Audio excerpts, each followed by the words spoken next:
This is the Widow Podcast, and I am Karen Sutton, the Widow Coach. I'll be supporting you through the loss of your life partner so you can find a more positive way through your grief. I want to give you hope after loss and to know that when you are ready, you can create a meaningful life for yourself with the help of me, Karen Sutton, and the Widow Podcast. Hello, welcome back. Today, I want to talk to you a little bit about some of the beliefs that you have that may be layering your suffering with extra suffering. We did a session on this in my program, Finding Hope in Widowhood, last week, and it was super powerful. And it gave the ladies in the group a lot to think about and really allowed them to challenge some of their thoughts, some of their feelings, some of their belief systems. Because I think it's important. I think it's important that we challenge these things sometimes, because we often just accept the stories that we tell ourselves, the beliefs that we have, without ever asking ourselves, where have they come from? Why do I believe that? Is that really my truth? Is there another way? And, you know, this takes a lot of unpacking. And it takes work, not just a session. We've been through a process in the session. We've talked a lot about some of the beliefs that we have as widows. And I have given the tools and the strategies to allow these ladies to go away and implement them in their lives, to help them create different belief systems, to tell themselves different stories, which will reduce their suffering and really allow them to grow. Because this is what we want to do ultimately, right? We've lost our person, and that has left a huge void in our lives.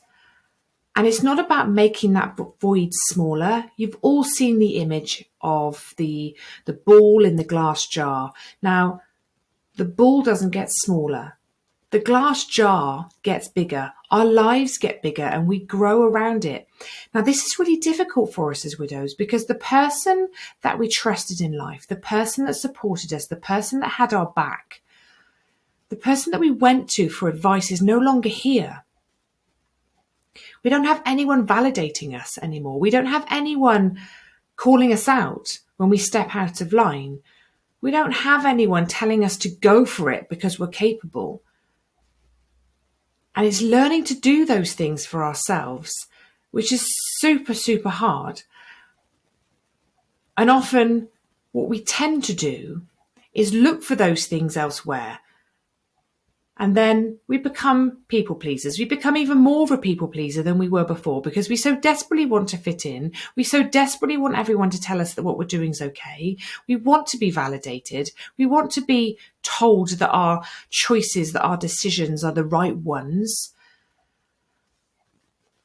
And then we're kind of diluting ourselves a little bit, because we're saying what we think other people want to hear.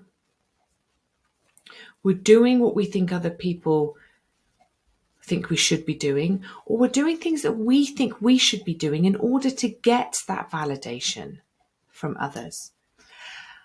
And what I love to teach is how we can learn to validate ourselves, how we can learn to show up for ourselves, support ourselves, encourage ourselves, but also how we can break down the beliefs that we have that are holding us back. Now, we refer to these as limiting beliefs because there's stories that we are telling ourselves, there's beliefs that we believe to be true that are limiting our growth, our potential, our ability to take those steps forward. Because we're believing something that might not be true. Now, I get messages from people every day. There are people in my groups that say these things in our sessions. I see it within my free Facebook group, Widowed and Rising, the posts that people put up, that the best days are behind you, that you're too old to create anything that can feel good again. You're not rich enough. You don't have enough support around you. People will judge you harshly. That you're not confident enough. That you don't have the ability. That other people get to do those things, but I don't. And there's so many of these. One of mine, and it's ridiculous. Now I know it's ridiculous. I was 39 when Simon died. He was 43. And I genuinely believed that I was too old to be able to find a new career for myself, a new vocation that I would love again. I was a nurse. I was a midwife before. I trained hard to get there. It was something I'd always wanted to do. And that didn't fit for me anymore. But I didn't believe I was capable of creating something for myself that could be good again. I thought I was too old. I didn't think I was clever enough. I didn't think I had the ability, the time, the attention span, widow brain. However, those were all stories. But what we've got to be careful of is the stories that we tell ourselves. They can rapidly become our truth. Because what we do with the stories that we tell ourselves, with the beliefs that we have, we back them up with evidence. Everything that you tell yourself, your brain wants to find evidence for because it wants to be right. None of us like being wrong, let's face it. We want to be right. It makes us feel safe. It makes us feel secure. And admitting that we could be wrong is really hard for us. So you're going to go out there and you're going to find that evidence because, let's be honest, we can find evidence to back anything up. Anything. Because there are so many truths out there. There are so many people living desperate lives. This is why I create my groups. This is why I create a positive space where people can come and grow. Because it's very easy to find a group in grief, in widowhood, where it can actually hold you in a place you don't want to be in for a lot longer than you need to be in it, because you are maybe surrounded by a belief system and people telling you and people showing you that it is impossible to create a life for yourself that can feel good again after loss. Because that is some people's truth. It is. So what we have to do is recognize the stories we're telling ourselves and think, are these stories, are these beliefs, are they serving me? Are they helping me to take those positive steps forward? Or are they keeping me small? Are they keeping me in a place of discomfort that actually I don't want to be in? Because it doesn't feel good. And as much as we can't see what's ahead, that we don't know what we are capable of, unless we go out there and try. And if we don't go out and look for the evidence, the counter evidence for our beliefs, we're never going to be able to create it for ourselves.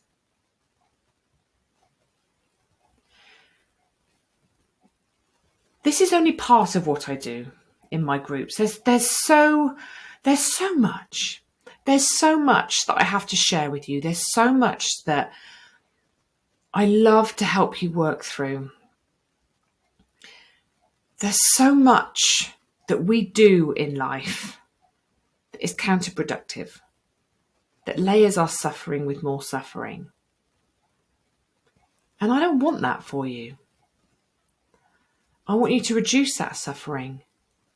I want you to tell yourself stories that empower you, that enable you to grow, that allow you to see what is possible.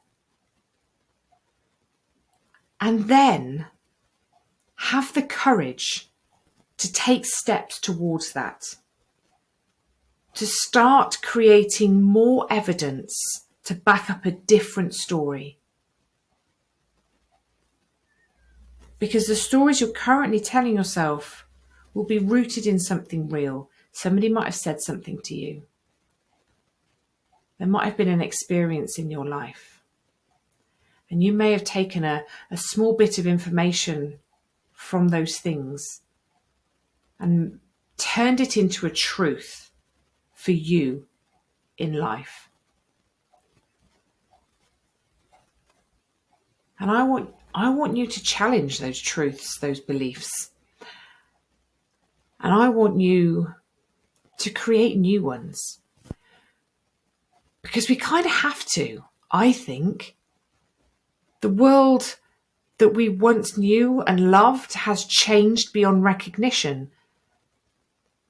Therefore, a lot of the ways that we thought, the things that we relied on, don't necessarily work for us anymore in this new life. That's hard. That's hard to accept. But as we move through it, it becomes a lot easier to accept these things. We are able to accommodate a lot of the changes that are thrust upon us. And we are even able to create changes, positive changes, that will have a hugely positive impact on how we feel, the choices that we make, the behaviours that we have. So I just want you to think about, what stories are you telling yourself? What beliefs do you currently hold around yourself, around grief, around life, that might not be true? That might be holding you back? That maybe there's another way, there's another truth, there's another perspective that over time you could learn to accept and trust and believe in, that will empower you and allow you to do something amazing, to create a life that you can truly love again after loss. It's possible. Let me know your thoughts. Let me know what this brings up for you. I would love to hear it. Share it in the notes, share it in the group, wherever you are. If you're in Widowed and Rising, drop me an email. And please take a minute to like, share, review the podcast. It helps me to reach more people that need this support in a dark and lonely place. Sending you lots of love. Take care. Bye-bye. Thank you so much for listening to the Widow podcast with me, Karen Sutton. If you would like to be part of a supportive community of people who understand your grief, come and join my free Facebook group, Widowed and Rising. And make sure you tune in to the next episode of the Widow podcast.